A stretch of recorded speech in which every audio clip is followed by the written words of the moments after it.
오늘 여러분과 함께 묵상할 말씀은 성령을 중심으로 한 말씀을 함께 나누기를 소원합니다. 오늘 말씀의 제목은 너희가 믿을 때에 성령을 받았습니까? 이런 바울의 질문을 갖고 하나님의 말씀을 함께 나누겠습니다. 말씀을 증언합니다. 1817년 프랑스 작가 스탈당은 이탈리아를 방문합니다. 그 평생 소원이 피렌체에 있는 산타클로제 성당을 방문하는 것인데 그 장소를 방문한 이후에 놀라운 체험을 하게 됩니다. 산타클로제 성당의 내부에 전시된 한 그림을 보게 된 것입니다. 이 그림은 기록에 의하면 14세기 화가 지오테의 그림으로 말하기도 하고 때로는 기도레드의 베아트리체 첸치라는 그림으로 말씀하지만 아직 결정은 안 되었습니다. 일단 그 그림을 봤다는 거죠. 이 그림을 감상한 다음에 순간 스탄달에게 이상한 변화가 왔습니다. 갑자기 정신이 혼미해졌고 발목에 힘이 빠졌고 계단을 내려오다가 그만 넘어져 기절하게 되는 것입니다. 이걸 봤던 많은 사람들은 놀랬지만 이후에 스탄달이 집을 돌아와서 일기에 이런 내용을 기록을 했습니다.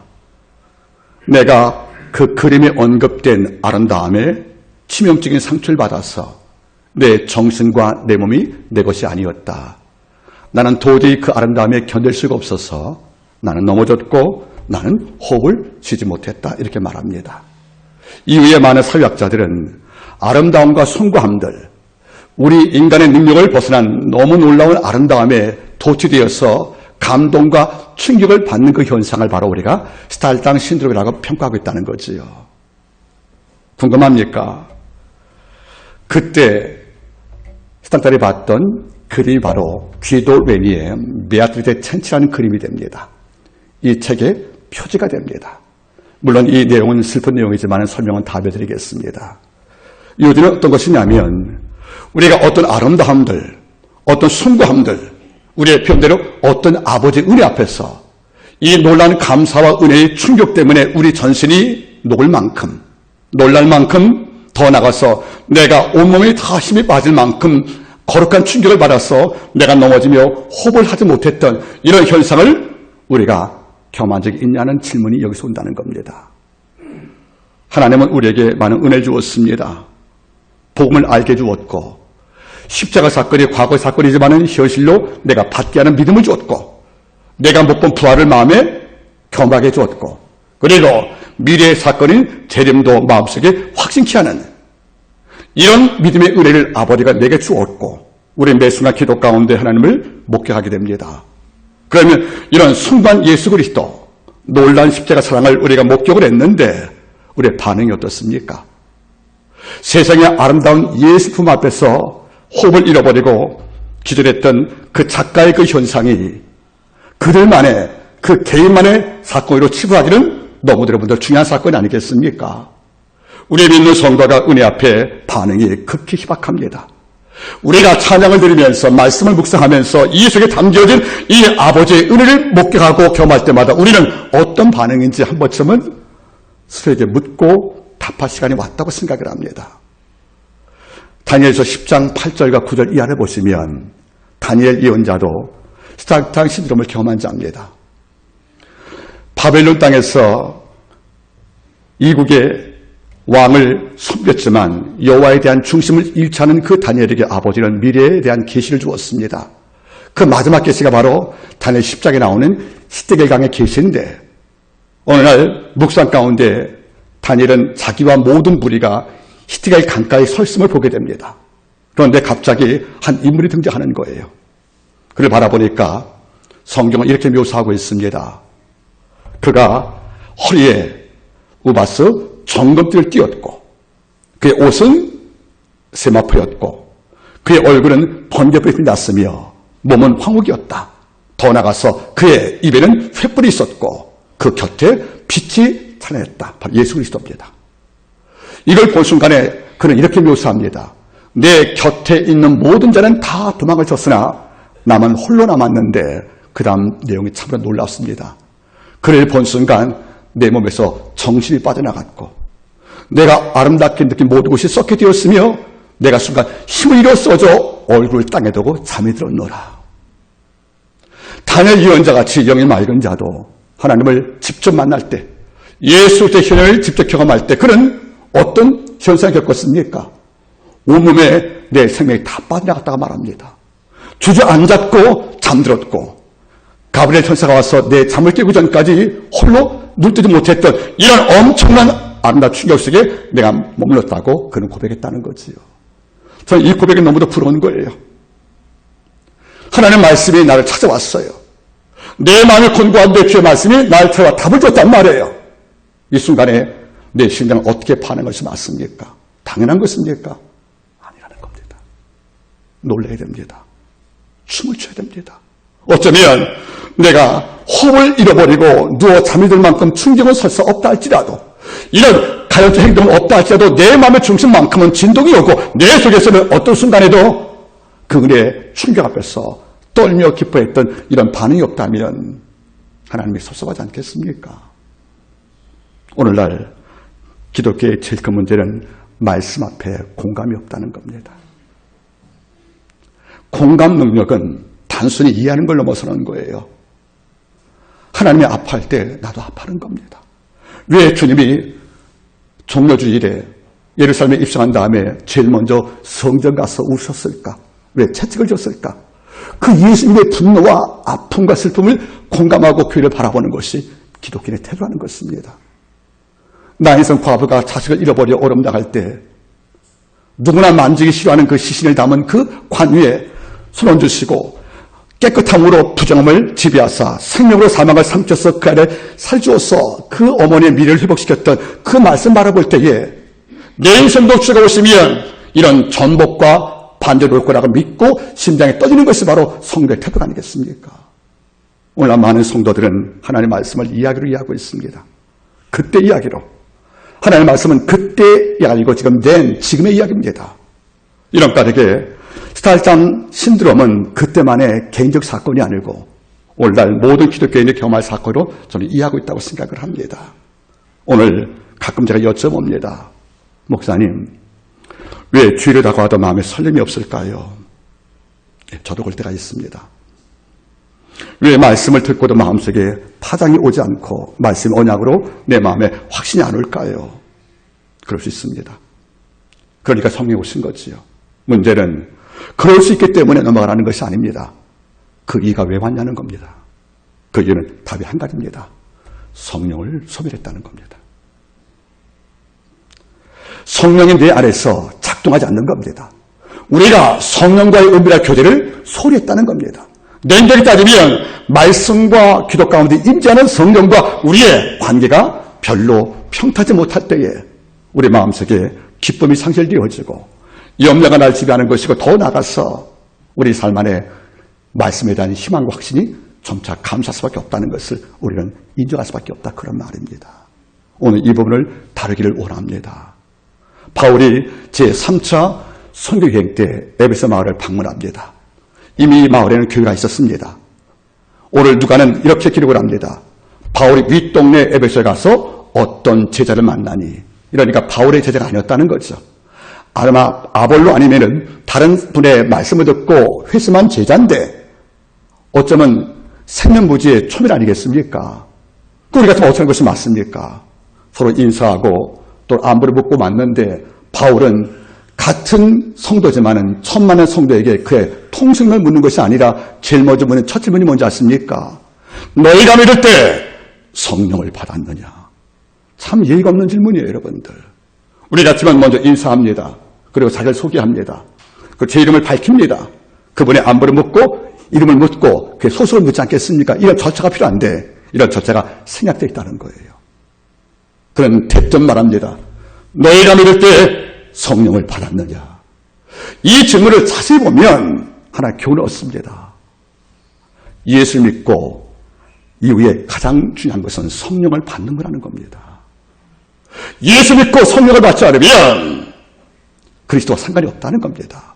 이런 까닭에 바울은 초면은 제자를 만났지만 제일 첫 질문이 뭔지 아십니까? 가장 중요한 것을 물어보는 것이 아니겠습니까? 여러분들 어때요? 누굴 만나 상담할 때 제일 중요한 것을 먼저 물어보는 겁니다. 가장 중요하게 이걸 물어봤다는 거죠. 당신이 믿을 때 성령을 받았습니까? 저는 이 질문이 지금도 필요하다고 생각을 합니다. 우리가 성도끼리 만나 교제하는 것을 우리는 반대하지 않습니다. 그러나 교제의 성격을 제가 물어봅니다. 그를 만나 무엇을 했으며 어떤 대화가 왔으며 끝날 때 어떤 마음으로 하는 것인가 물어본다면 우리는 답할 여러분 의무가 있습니다. 만나서 여러분들 함께 여쭤보세요. 요즘 무슨 기도하십니까? 성령과 어떤 교제하고 있습니까? 하나님의 말씀이 계속 고난 중에도 당신께 유효한 힘으로 역사하고 있습니까? 이런 질문을 오가지 않으면 우리의 교제가 세상 동호회와 무슨 차이가 있겠습니까? 여러분들, 바울의 질문은 당돌했지만 또 무례 보였지만은 하나님이 기뻐한 질문이었습니다. 한번 우리 같이 한번 여쭤보겠습니까? 따라하십시오. 그대가 예수를 믿을 때 성령을 받았습니까? 이 문제가 중요하다는 거지요. 그러면 바울이 이 질문을 왜 한 것입니까? 성령을 받아야 살아있는 성도가 된다는 겁니다. 명목상 성도가 아니고 종교 규례에 숙달된, 즉 예수를 믿는 문화에 도취된 이런 성도가 아니라 우리가 성령을 받으면 내적으로 양자역이 작동하여 우리가 참 성도가 되는 것이고 하나님의 말씀에 즉각 반응할 열정을 얻는 것이고 더 나아가서 기도할 소망과 더 나아가서 여러분들 섬김과 충성에 대한 소망이 마음속에 꿈틀거린다 그런 말이에요. 성령을 받지 않으면 억지로 안 되는 겁니다. 여러분 제가 한번 여쭤봤지요. 세상에서 가장 어려운 일이 어떤 일이에요? 억지로 하는 일이에요. 억지로. 마음은 은혜가 안 되는데 아멘하기 힘들잖아요. 내 마음은 절대 그러면 없는데 충성하기 어렵지 않습니까? 여러분 성경을 보시겠습니까? 창세기 2장의 아담 창조 사건은 놀라운 사건이에요. 여러분 다시 여쭤보겠습니다. 창조 사건은 실제 사건입니다. 수메리 신화를 모방해서 만든 이런 가필적 소설이 아니라는 거예요. 실제 사건입니다. 하나님이 흙으로 아담의 모습을 지었고 그리고 그 안에 뭘 넣었습니까? 생기를 부을 때 그가 생명, 산 존재가 됐다는 것이에요. 여러분들 이걸 잘 보시면 아담의 두 모습이 나오잖아요. 흙으로 지었던 아담의 모습과 생기를 넣어서 생명된 아담 모습이 동시에 안 나옵니까 여러분들? 그러면 생기를 빼버린 채 지으심 받은 아담은 흙에 불과하다는 거예요.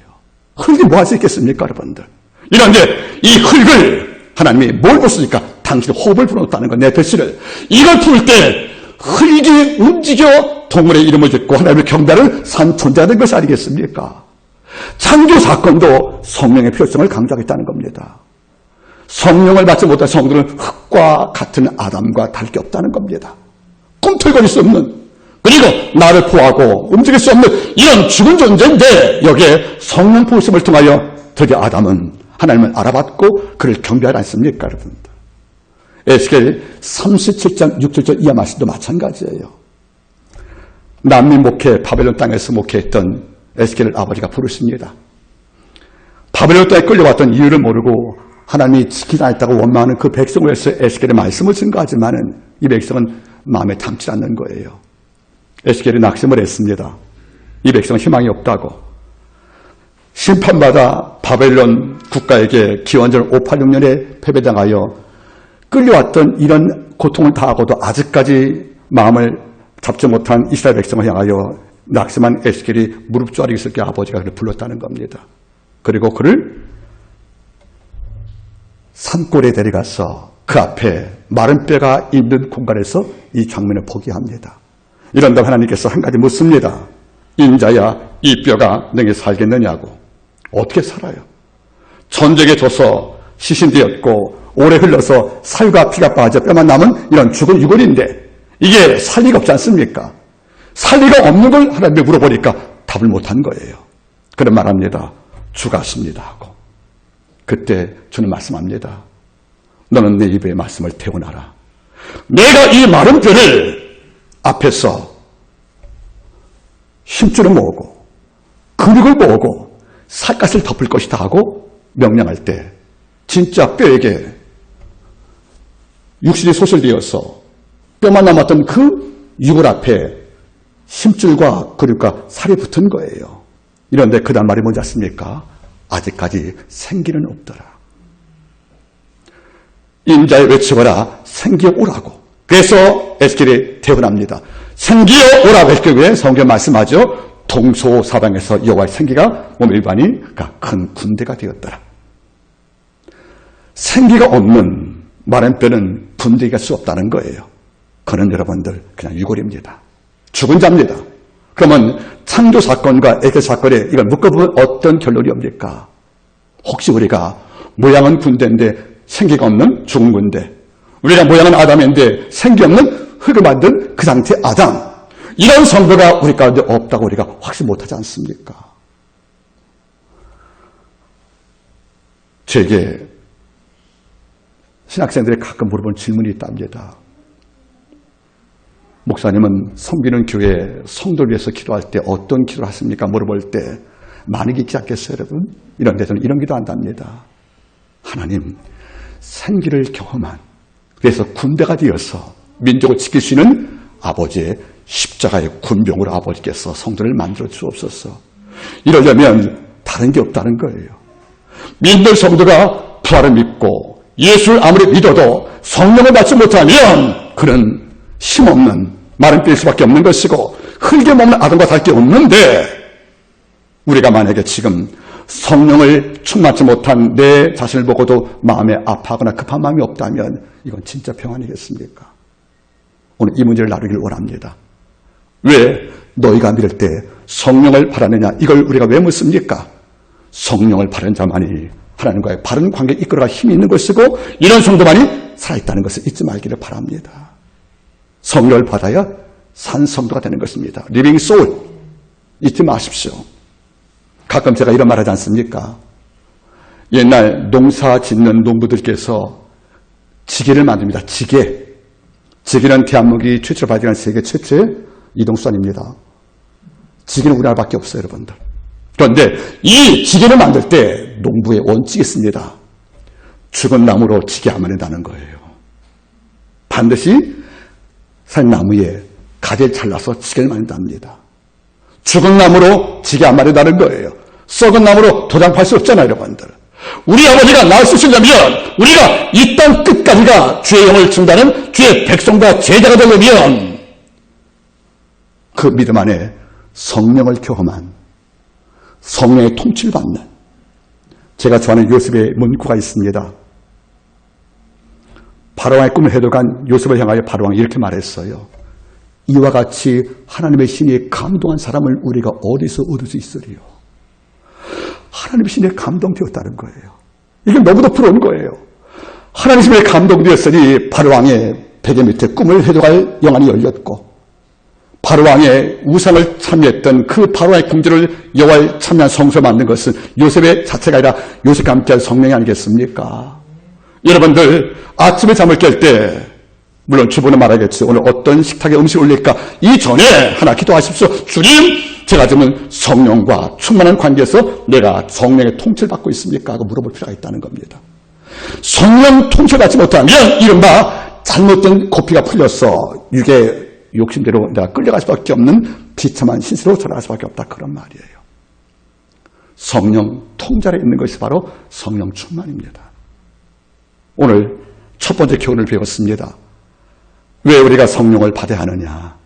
이런 질문이 왜 유효한가? 이것은 성령을 받을 때 비로소 양자영을 받고 인침받은 구원 백성으로 하나님께 기억될 것이고, 더 나아가서 이런 종만 성령과 동행하시면서 주의 뜻을 준행할 힘을 갖고 있다, 그런 말입니다. 반드시 받기를 바랍니다. 그러면 우리 두 번째 질문이 옵니다. 성령은 어떤 존재인가? 성령은 어떤 존재인가? 여러분 두 번째 주목하시기 바랍니다. 성령은 단순한 하나님의 신이 아닙니다. 하나님 자체이십니다. 성부와 성자와 성령, 우리의 상식을 넘어선 존재 방식으로 이 땅에 통치하는 이런 삼위계신 성령은 하나님이십니다. 그런데 이 성령이 누구신가 물어본다면 그 사역을 통해서 우리가 모두 7가지로 볼 수가 있다는 거지요. 제일 첫 번째 성령은 따라하십시오. 거듭남의 영이시다. 요한복음 3장 3절 말씀이에요. 니고데모에게 주가 말씀하십니다. 내가 물과 성령으로 이른바 아노텐 위로부터 또 한번 나지 않으면 하나님 나라를 볼 수 없다는 겁니다. 성령을 받은 자가 거듭난 겁니다. 말씀을 많이 하는 것도 물론 유익일 수 있고 우리가 종교에 대한 모든 풍습과 문화를 다 익혀서 세련된 성도가 되는 것도 물론 유익할지 모르겠지만 근본적으로 우리가 내 과거를 씻겨 참여하는 깨끗한 회개와 그리고 그 위에 주어지는 아버지의 선물인 성령을 내가 받아 내 속에 성령이 정착될 때 이런 적이 바로 거듭난 겁니다. 성령을 받지 못하면 죄송합니다. 그건 받지 못한 겁니다. 성령의 통치를 받는 삶이 내게 망가졌다면 죄송한 표현인지 모르겠지만 여러분들은 종교인이지 그리스도인이 아니라는 겁니다. 원래 그리스도이란 말 뜻이 헬라말로 그리스토테스에서 왔습니다. 이 말씀 그리스도에게 속한 자, 묶인 자라는 뜻이에요. 묶인 자. 예수께 묶인 자가 바로 뭡니까 여러분들? 소위된 종인 따름일 것이고 그의 명령과 그의 일하심에 내가 복종할 수밖에 없다는 의미가 포함된 것인데 이걸 더 확장시킬 경우에 누가 그리스도이느냐? 성령께 묶인 자입니다. 성령 충만이란 말은 무슨 말이에요 여러분들? 오해하지 말기 바랍니다. 성령 충만 그럼 여러분들은 마치 불의 사자가 되어서 병자를 고치고 능력을 행하는 것만 우리가 주목할지 모르겠지만 더 근본적인 문제가 있어요. 성령 충만의 가장 위대한 증거는 성령과 동행한다는 겁니다. 그리고 성령 음성에 안여가는 예로 발휘하시는 복종의 마음이 돼 있다는 거예요. 즉 바울의 말도 날 저 복종시키는 이런 사람들이 어떻게 성령을 통하여 내가 통일할 때 온다는 거예요 여러분들. 그러니까 성령 받지 못한 백성은 순종하지 않아요. 말씀과 다툽니다. 오래 갈 때 승리 가라 그러면 이렇게 말하는 거죠. 왜 나만 가느라고. 왜 과거에 두 랩돈 같이 받지 말고 헌신하라 말하면 이렇게 말합니다. 경제가 아니면 없을 거라고. 성령의 세례 받지 못하면 성령을 받지 못하면 항상 하나님의 말씀에 왜가 붙는 거예요. 왜가. 그리고 말씀과 다투고 말씀을 꺾으려고 합니다. 그러나 성령을 받으면 내가 거듭났잖아요. 그럼 바울의 고백 갈라디아서 2장 말씀이 떠오르지 않습니까? 내가 그리스도와 함께 십자가에 못 박힌다지. 그런데 이제 내가 산 것이 아니고 내 안에 계신 그리스도가 산 것이라. 그런데 무슨 말입니까 여러분들? 내가 사는 이유는 나를 사랑하사 자기 아들을 버리신 하나님의 아들을 믿는 믿음에서 내가 사는 거잖아요. 그러니까 무슨 말입니까? 이제 내가 사는 게 아니라는 거예요. 그분의 의도로 내가 지금 더불어 삶을 사는 것이 아니겠습니까? 이것까지 이제 내 소유권이 하나님께 있다는 것이고 그리고 성령을 받으면 내 소유권을 기꺼이 하나님께 드렸기 때문에 그의 명령과 복종 앞에서 우리는 철저히 준행할 태도가 돼 있다고 생각하는 겁니다. 전 여러분이 하나님 앞에서 예라는 말을 자주 하기를 바랍니다. 그게 거듭난 자의 외적인 내적인 강력한 증거가 됩니다. 그래서 성령 충만의 제일 큰 증거가 무엇인 것인가? 그것은 기꺼이 순종하는 겁니다. 오해하지 마십시오. 부당한 명령을 말하는 게 아니에요. 목회자의 말에 순종을 말하는 게 아닙니다. 하나님의 말씀에 순종하라는 것입니다. 이것이 바로 목적과 성령의 첫 번째 그 사역은 바로 거듭남의 영이라는 것을 잊지 말기를 바랍니다. 두 번째, 성령은 어떤 영입니까? 두 번째 여러분들 예배의 영입니다. 요한복음 4장에서 사마리아 여인을 만날 때 산수의 얘기를 나눈 다음에 예수께서 범상치 않은 인물임을 알고 여자가 제일 먼저 물어보지요. 그리스의 산이 참 예배 주소입니까? 남쪽 예루살렘입니까? 물어볼 경우에 주는 말하지요. 예배 참은 장소가 아니라고 장소의 의미를 파괴해버립니다. 장소 아니고 정신이래요. 신령과 진정으로 예배하는 것이 바로 성례라는 겁니다. 여기서 신령이란 말이 뭡니까? 원문은 엔 피르마트카이 엔 알레데이아 성령과 진리 안에서 엔 피르마트카이 알레데이아 성령과 진리가 동반된 이런 말이거든요. 즉 성령의 세례받은 백성은 예배 태도가 다른 거예요. 예배의 말은 우리의 중심이 다른 거란 말이에요. 이른바 단순 하나의 마음이 있는 거예요. 즉 죽게 나오면 아버지의 거룩한 존재 앞에 내가 서 있으면 성령을 받은 백성은 모든 세포와 모든 관심이 하나님의 말씀과 그의 음성에 집중되어 있다는 겁니다. 다시 말하면 산만하지 않다는 거예요. 여러분 제가 말씀을 드렸지요. 악한 마귀가 믿는 성도 기도하는 거 예배하는 걸 가장 싫어하잖아요. 이렇게 생각하면 돼요 여러분들. 하나님이 제일 좋아하는 것을 마귀는 제일 싫어합니다. 여러분 제가 언급을 했죠. 경건이 뭐라고요? 하나님이 기뻐하는 것을 나도 기뻐하고 하나님이 싫어하는 것을 나도 싫어하는 것이 성경 뜻이에요. 이런데 마귀는 달라요. 하나님 기뻐하는 것을 네가 싫어하라는 것이 아니겠습니까? 그럼 아버지가 뭘 제일 기뻐하십니까? 하나님은 신령과 진정으로 임한 자를 찾고 계신단 말 나오잖아요. 이런 찾다는 말이 무슨 말일까요? 필요하다는 거예요. 또는 지금은 없으니까 찾고 있다는 거예요. 그러면 이 말을 해석해 보겠습니까? 주께서는 그 당시에 성전 타락을 받거든요. 제사상에 떡과 여러분들 향단에 올라가는 수많은 그 재물을 다 받지만은 주가 볼 때는 뭡니까? 뜻만 밟았다가 언급 안 했습니까? 그 무슨 말입니까? 예수 볼 때는 그 땅에 참 예배자가 적다는 것이에요. 이러니까 하나님의 마음을 감동시킬, 그리고 하나님의 마음에 흡족을 줄 만한 이런 참 예배자가 있는데 이것은 손발에 주어진 재물과 예물만이 아닌 예물 전에 예배자의 태도인 신령과 진정이 있다는 거예요. 진리의 마음을 갖고 성령 안에서 예배할 때 아버지가 그 예배를 참으로 받는 것이 아니겠습니까? 오늘날 기독교는 예배 죽음이 있답니다. 예배할 때 아무런 긴장도 없는 거예요. 교회 문턱을 넘어섰을 때 우리 마음에 하나님의 음성을 듣고 가야만 내가 산다는 절박함이 전보다 많이 작아진 거 아니겠습니까? 제 어릴 때 이야기해서 용서하기 바랍니다. 저는 예수님 처음 경험한 다음에 성시용 본사에 앉아 계신 이 자리에 늘 앉았어요, 여러분들. 목사님 침 튀는 거 침 받아 먹으려고. 그때는 미신 같았지만은 가장 가까이서 말씀을 듣고 싶었답니다. 근데 그분은 워낙 또 이렇게 입에서 나오는 불순물이 많으셔가지고 머리에 하얗게 있을 만큼 그럼 사모님께서 그래 닦아주면서 오늘도 이만큼 은혜 받았니 할 때 이해했다는 거죠. 더럽다는 게 아니라 여러분들. 좀 더 가까이 가고 싶었다는 거예요. 사실 여러분들 천리만별에서 말씀을 경청한다 은혜가 감소가 되겠습니까? 이건 아니라는 거죠. 그러나 제 심리의 거리는 뭔지 아십니까? 가장 먼저 가서 가장 가까운 자리에서 그리고 말씀을 듣는 게 아니고 말씀을 15살 만에 이런 열정을 준비하려고 20살 때 돌도 10을 나이인데 내가 말씀 못 시켰냐고 이 자리에 앉아서 30분 기도하고 말씀을 경청할 때 하나님 말씀은 결코 낯선 게 아니었다는 겁니다. 성령과 동행하니까 하나님 말씀이 들립니다. 그리고 성령의 도우심으로 귀 열고 말씀을 담으니까 이 말씀이 내 속에서 꿈틀거립니다. 여러분들 사울왕은 그의 인생 전부가 우리에게 많은 비판을 받고 있는 왕은 맞아요. 그런데 사울이 왕 될 때 하나의 통각 의례가 있었습니다.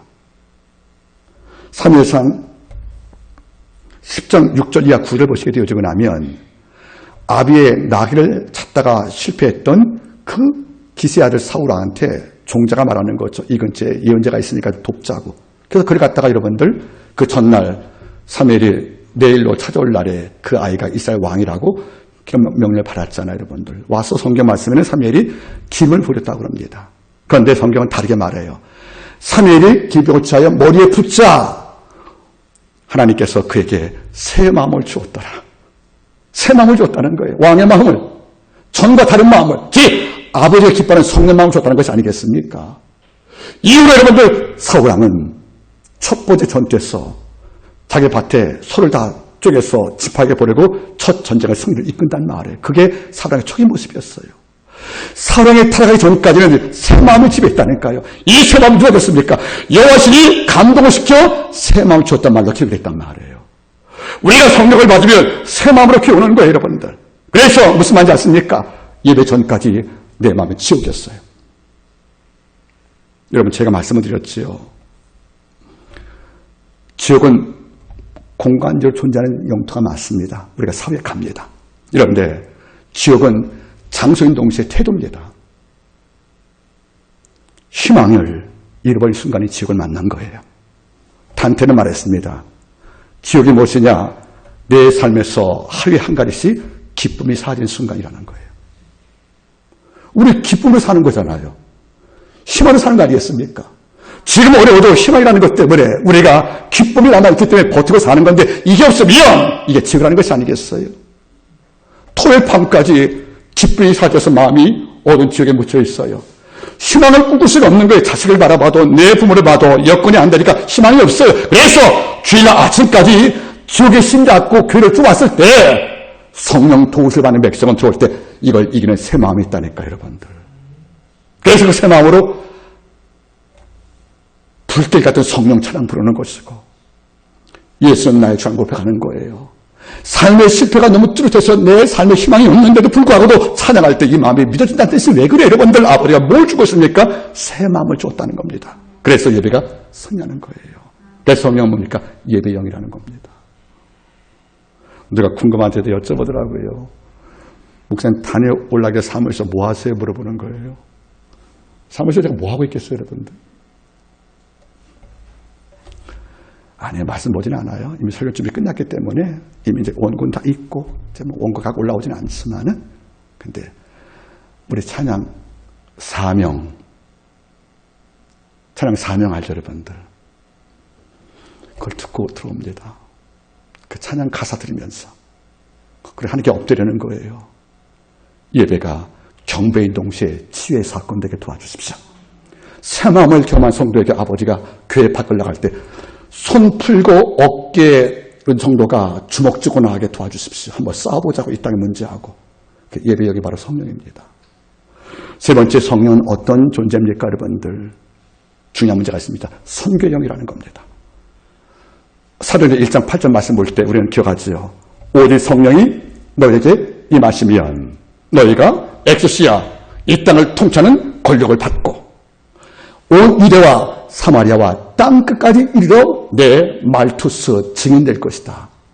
성령은 뭡니까? 선교형 증인이라는 거예요, 여러분들. 성령을 받지 못해 예수 증거 못합니다. 부끄럽고 두려워서. 여러분 잘 보겠습니까? 사도행전은 뭐죠, 여러분들? 복음서 끝난 사건이거든요. 주님이 십자가 죽으셨고 부활했고 승천할 때 성부와 성자 중에 성령을 받은 것인데, 잘 듣게 바라겠습니까? 우리 같으면, 야, 너 십자가 사건을 경험했지? 예, 부활도 경험했지? 예, 그럼 바로 내가 파송할게, 나가서 선교해. 이게 아니라는 거예요. 부활을 보고 십자가를 경험한 제자이지만 아버지가 50일 남겨주고 뭘 줬습니까? 성령을 주었대요. 즉 십자가를 경험하고 부활을 경험해도 파송된 선교직을 감당이 충분치 않다는 것이에요. 성령을 경험하고 충만할 때 그때 아버지가 뭡니까? 땅 끝까지 당신 측에만 사역으로 파송했단 말은 무슨 말입니까? 우리가 성령을 받아야 예수를 증거할 담대함과 그 권력을 의지하는 겁니다. 우리가 성경을 많이 안다 하여 논리로 말씀을 증거하는 것이 아니란 말에 바로 언급하죠. 내 모든 복이 말의 지식이 아니었다고요. 오직 성령의 나타남과 능력이란 말이 무슨 말이에요? 이 땅 분들이 얼마나 여러분들 완악한지 아십니까? 저는 기독교에 가면 많은 사람 만나게 돼요. 그런데 같은 성경을 갖고도 이를 다르게 믿는 사람들이 와요. 그래서 저한테 와서 싸움도 겁니다. 신앙 논쟁을 걸 때가 있다는 거죠. 그러면 참 슬퍼요. 아무리 설명해도 마음을 열질 않아요, 여러분들. 뭐 느끼지 아십니까? 믿게 하는 것도, 인정하는 것도, 받아들임도 하나님의 은혜구나. 여러분들, 아더 핑크의 말을 기억하겠습니까? 우리는 심판을 기다리다가 뜻밖의 은혜를 만난 죄인이었다고요.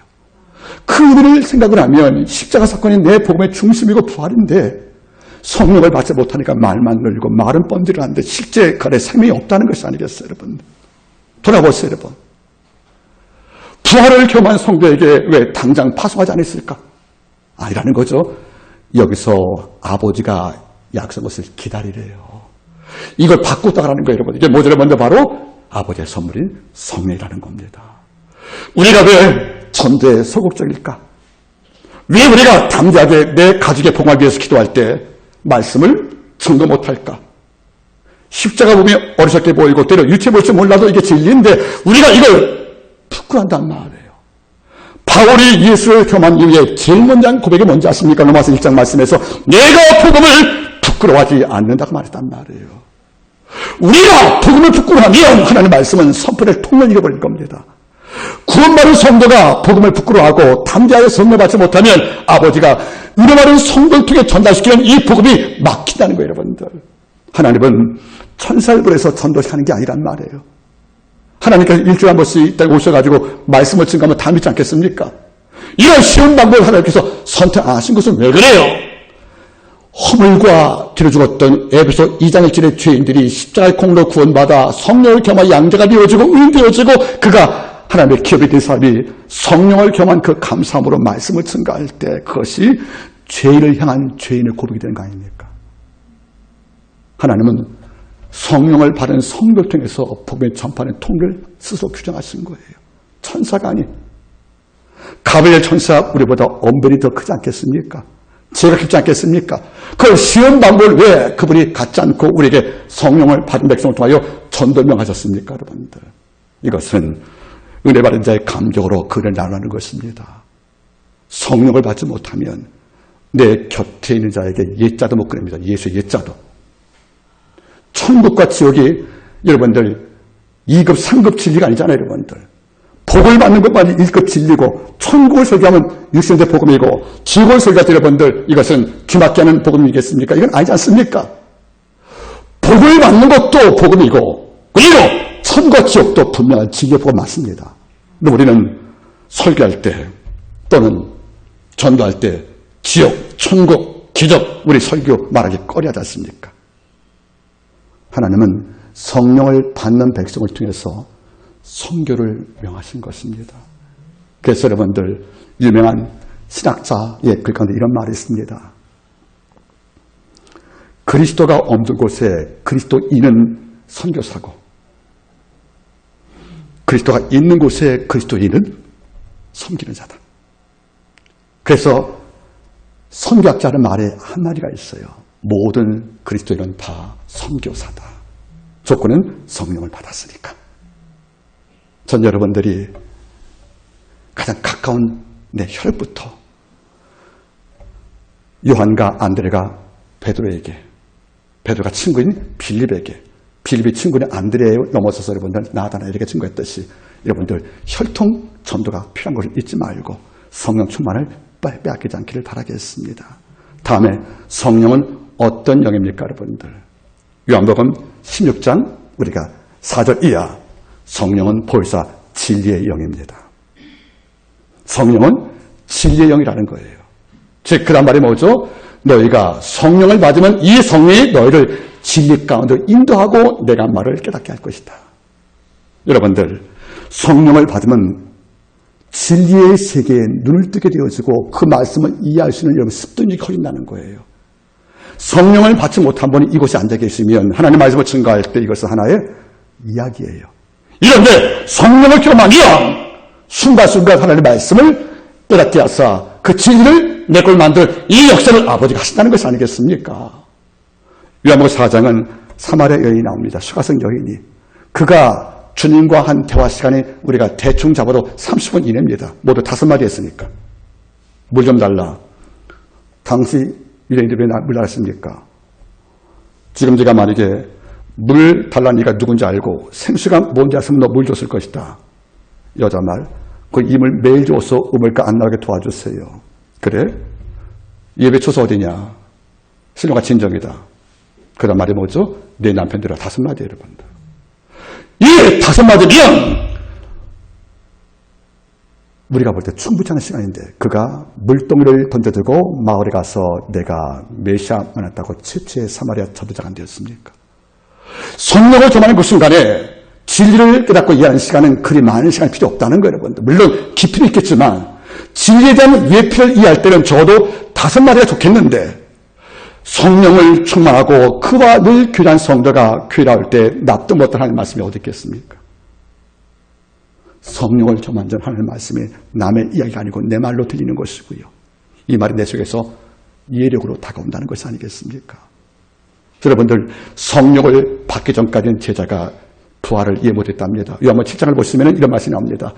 저에게 아직 성령이 임하지 않았다는 거예요. 이러니까 생수 성령 복음을 이해 못한 거 아니겠어요, 여러분들? 여러분 부탁드리겠습니다. 성령을 받으면 하나님의 말씀이 참 쉽게 들립니다. 그리고 이 말씀을 따라서 진리를 따라가기 때문에 우리가 이탈되고 이단에 빠지고 미혹에 빠진 영을 우리가 거부할 수가 있다는 거예요. 성령 충만하지 않은 분들이 되게 이단 교리에 귀를 엽니다. 왠지 아십니까? 진리의 분별력을 잃어버렸으니까. 성령은 미혹한 영으로부터 내 마음을 지키는 진리의 영이기 때문에 누가 내게 전도할 때 듣는 그 순간에 성령은 뭘 줘요? 분별력을 주시는 거예요. 이건 죽게 온 것이 아니다. 이건 성령의 복음이 아니다. 그래서 우리가 보니까 깨끗이 거부하시다는 거예요.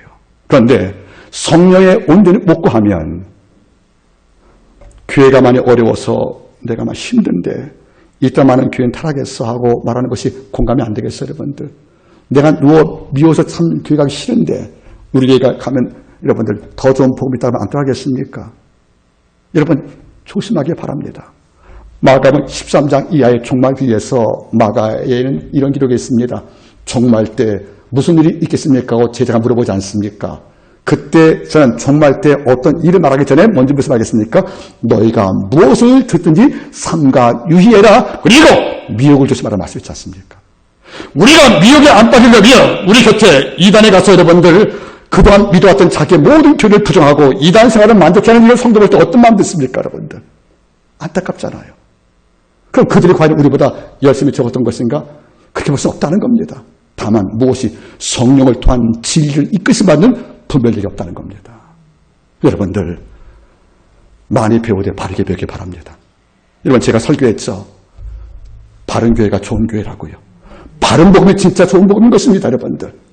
복음은 절대 진화가 없단 말이에요. 2000년 기록된 사도 모든 기록에 지금도 왜 유한지 아십니까? 이게 하나님 말씀이 때문이라는 것입니다. 성경 말씀은 성령 하나님께서 우리를 통하여 기록하신 성령의 문서입니다. 이런 빠르게 성령을 받기를 바라겠습니다. 다음 여러분들 성령은 어떤 영입니까? 여러분들 바로 은사의 영이라는 겁니다. 고린도 12장에 성령으로 말미암아 너 유다의 아버지가 이 은사를 방언을 말씀하십니다. 성령은 은사의 영이라는 거예요. 하지만 조심하기 바랍니다. 성령께서 내게 은사 준 이유는 성령의 열매를 맺게 하는 것입니다. 열매를 맺게 한 도구가 은사이기 때문에 은사 자체를 충분치 못하는 거예요. 결실을 맺어야 이 은사가 빛나는 것입니다. 여러분들 우리 성도분 아버님 아프시잖아요. 또 우리 성도분들 지병으로 몸 안에 병이 있지 않습니까? 이럴 때 그 양을 위해 기도할 때 성도분 위해 기도할 때 하나님께 이런 기도합니다. 믿는 자들에게는 이러한 표적이 따르리니 저희가 내 이름으로 귀신을 쫓아내며 새 방언을 말하며 뱀을 씹으며 무슨 독을 마셔도 해를 받지 아니하며 병든 자에게 술 언제든지 나으리라. 하나님 이 말씀 믿는 자의 은사인데 제가 기도할 때 이 성도 병 낫고 안 낫고 문제 아버지 축구는 있지만 제 소원은 병 낫길 바라는 거잖아요. 그때 뭔지 아십니까? 은사의 영 성령이여 제가 아무리 못났으나 이 안에 생명이 귀한 줄 알기에 주여 뜻이 계시다면 지금 즉시 제가 손을 들 기도할 때 낫게 하는 엘리야 이 말씀이 임하길 소망한다 기도하다 있다는 거예요. 성령을 받으면 괜히 담대해진다 여러분들. 이런 말 용서하기 바랍니다. 어떤 성도가 제게 이런 말을 합니다. 목사님 제가 돈이 좀 없잖아요. 예, 저 없는 걸 많이 알고 천민이 알고 있지 않습니까? 그런데 목사님 남에게 꾼돈이라도 갖고 있으면 힘이 나는 거 있죠 이러더라고요. 어려울 땐 남의 돈 꾼 거 갖고 있어도 힘이 되더라는 거예요. 그 정도로 힘인데 성령을 받은 백성은 내 안에 엄청난 권력을 갖고 있는 거예요. 이 땅에서 가장 큰 권력은 성령을 통한 무릎 권력입니다. 이 성령을 어른당할 때 우리에게 한순간 낙심이 아닌 그리고 끝났다가 아닌 성령 우리한테 말씀하는 거죠. 무릎 꿇으라고 여러분들. 그래서 무릎으로 권력을 만들라고 하늘 움직이라고. 그래서 베드로를 죽이려 했던 헤롯 왕의 칼의 권력을 교회가 기도할 때 무릎을 이겼던 것처럼 이 권력을 재현시키는 아버지가 성령을 통하여 은사의 능력으로 우리를 채워준다 그런 말이에요. 그러니까 성령 받은 백성은요 문제 앞에서 문제를 정의로 똑똑히 주시하는 겁니다. 문제 앞에 시선을 피하는 게 아니에요. 정의를 바라면서 한번 할 만해 보죠. 한번 해보자는 거 아니겠습니까 여러분들. 우리가 성령을 받으면 엄청난 문제가 와도 우리를 이런 고백합니다. 이 문제가 아버지 하나님 제가 주 안에서 전면전 버리겠습니다. 내가 골방에서 밤을 새우든 내가 허리에 통증을 느끼면 어떻게 기도하든 간에 내가 성령께서 은사 주신다면 이 은사의 문 갖고 이 문제와 싸워서 영적으로 지지 않겠다고 하나님께 기도할 수 있다는 겁니다. 성령 받은 백성은 꺾이질 않아요. 그건 누가 볼 때 여러분들 객기도 아니고 여러분들 오만도 아니에요. 성령의 담담이라는 거예요. 잊지 마십시오. 성령 받으면 문제에 삼켜버린 거 아니라 십자가 사건이 생명이 사망을 삭힌 것처럼 성령을 받으면 우리의 믿음이 문제를 삼켜버리는 겁니다. 그런 약속이 하나님 말씀에 수없이 있다는 거 아니겠습니까?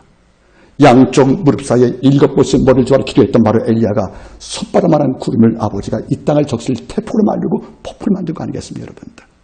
기도는 이런 능력을 끌어올 수 있는 아버지의 수요가인 것을 잊지 말기를 바랍니다. 여러분들, 마지막으로 여러분들, 성령은 부활의 영입니다. 요한복음 에베소 1장 10절의 말씀 보시면은 우리가 믿음을 통하여 성령 안에서 약속을 인침받아 마지막 때 성령을 받은 백성 아버지가 부활시키는 거예요. 여러분 잊지 마세요. 성령을 받은 백성은 그 인침 때문에 약속을 증명받았기 때문에 그 인침복음 마지막 날 하나님께서 오실 때 우리를 부활시키는 겁니다. 전 이게 너무 놀라운 거예요. 부활이 없다면 바울의 골대로 우리 믿는 거 헛된 거 아니겠습니까? 우리가 죄 가운데 있는 것이 아니겠어요, 여러분들. 이런 우리가 성령 충만하고 성령을 받으면 우리 안에 하나님과 나만이 아는 인침이 있는 거예요. 아버지의 소유권 지장에 찍혀 있다는 거죠. 이런 자가 마지막 날 요한복음 전체 21장 가운데서 5장에만 6장에만 여러분들 이런 말이 4번 나와요. 내가 마지막 날 너를 다시 살리리란 말이 4번 나와요. 요한복음 6장에서 여러분들 마지막 날 너를 살리란 말이 4번 나오거든요. 주님 말씀이니까 아버지가 내가 네 백성 마지막 날 부활시킨 것이 십자가 완성 아니겠냐는 거예요, 여러분들. 그럼 누굴 부활시킵니까, 여러분들? 명패 대조해서? 아니라는 거죠. 하나님은 성령을 받아 영의 인침 받은 자를 아버지가 부활시키는 것입니다. 그래서 지금 내가 성령을 경험했으면 우리의 부활은 아직 받지 못한 부활이지만 내 부활을 받고 사는 겁니다. 그게 바로 우리의 즐거움이라는 거 아니겠습니까? 말씀을 제가 정리하기를 원합니다. 이런 고백은 우리를 아프게 합니다. 에이든 토제 말을 다시 인용을 합니다. 이 시대 교회는 성령이 떠나도 80%는 그를 느끼지 못할 것이다. 이런 슬픈 게 어디 있겠습니까? 술을 즐기는 분들도 술 사흘, 담배 5일 끊으면 손 떨려 몰래 가서 여러분들 담배를 찾고 있다는데 금단 때문에 성령과의 교제가 끊긴 백성이 하루가 끊기면 성령을 대한 결핍 때문에 아파하는 것이 마땅한데 우리가 이겼고 아무 것이 잘 되고 있다면 따라하세요. 성령이 떠날 때에는 별일이 있어야 된다. 별일 없으면 안 되잖아요, 여러분들. 별일을 발생한 거예요. 내가 우울해져요. 내가 힘을 잃어요. 담담이 상실되었어요. 내가 말씀과 우리에 대한 집착에 적어졌습니다. 이게 별일이 발생한 거란 말이에요. 꼭 부탁입니다. 바스바에 간음했던 다윗은 나단의 충고를 받고 나서 참여하는 것이 바로 시편 51편입니다. 그때 다윗이 참여할 때 1절은 뭐죠? 하나님이여 내가 주의 인자를 쫓아 나를 긍휼히 여기시며 주의 어떤 자비? 많은 자비 쫓아 내 죄가를 도마소서 하다가 끝에 나옵니다, 여러분들. 주의 성실을 내게서 거두지 마시고 왕관 빼앗기는 것이 두려운 게 아니었다는 거예요. 주께서 내 죄를 물어서 내 왕을 패해도 자기는 받겠지만 주의 성신 나타나면 내가 이런 죄 용서받고 또 죄질 수밖에 없으니까 성신만큼은 내게 따지 말라고 눈물 놓으셨다는 겁니다. 그 기도가 우리 책상에서 재현되기를 바라는 겁니다. 기도하겠습니다. 하나님 아버지, 이 종과 함께 한마음의 모든 공동체, 또 제가 아끼는 우리 토기장이, 우리 조 대표님과 우리 선교사님, 우리 김치영 사장과 우리 장로님 모든 교회 섬김들, 이런 모든 분들께 이제까지 역사한 성령에 더불어 역사하여 그분들 승리 자리까지 앉혀주시고 외배 싸움에서 충분히 승리하여 아버지의 지복을 누리는 평안이 있기를 간절히 원합니다.